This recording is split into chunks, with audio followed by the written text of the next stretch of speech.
Welcome to Oaktree Cottage. It's a long time since I last posted, so a few things have changed. I'll just show you around the part of the garden that is now about 3 years old.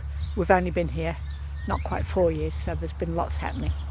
So this is our kitchen garden, and we have a new greenhouse.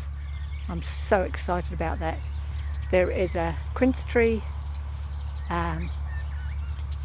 growing in front of it, a peasgood nonsuch, and a rowan tree. Here in Canterbury, New Zealand, we get howling nor'westers, so putting your greenhouse out in the middle of a paddock or something where there's no trees sheltering it from that nor'westers might seem like a good idea, but actually you need some kind of shelter.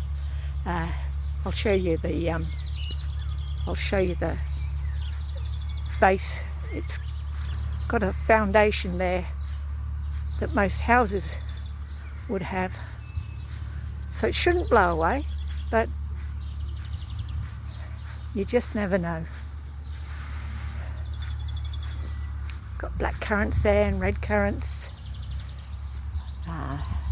I've got peas slowly coming up, silver beet, perennial leeks, kale, rhubarb. I don't know what variety of rhubarb that is, but it went right the way through winter. Despite all the heavy frost, it never actually got frosted down. So it's a hardy rhubarb, that one. Over there, I call this the pumpkin patch. More perennial leeks, globe artichokes. I will have Jerusalem artichokes coming up in there, and that's usually where I put the pumpkins.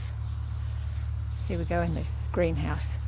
So this was only finished a week ago, and we've got tomatoes and cucumber and chilies. Just having the facility to actually get seedlings growing is a huge benefit.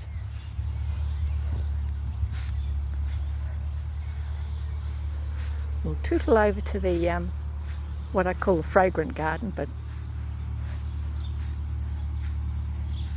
it's not really a fragrant garden. Everywhere in the garden's fragrant. It's just that because it's a little bit more enclosed, you tend to get the scent staying in there.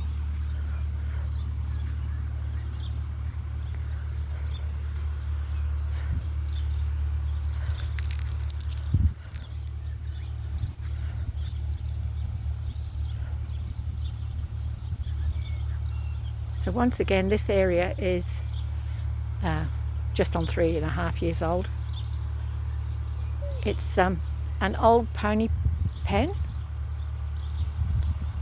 and underneath the sawdust is my least favourite thing in the whole wide world, weed cloth, which anyone that knows that's put down weed cloth does not actually stop weeds, it just stops you from being able to weed them out.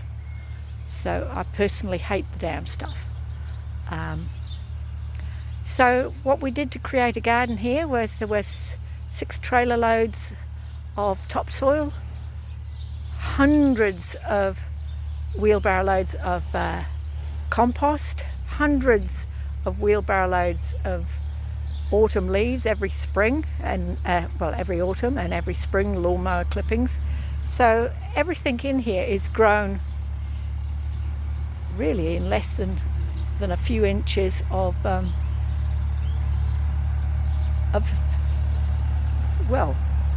compost. But anyway, you can see everything's growing well. Got a clematis here that literally is growing there in just humus-rich compost.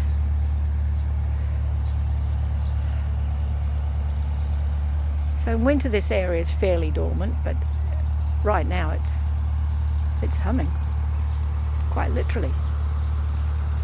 I don't know what these irises are called, but they're fragrant and they're really lovely.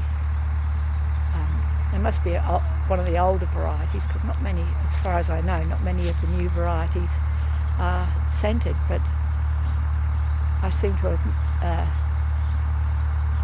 have secured quite a few scented irises, which is lovely.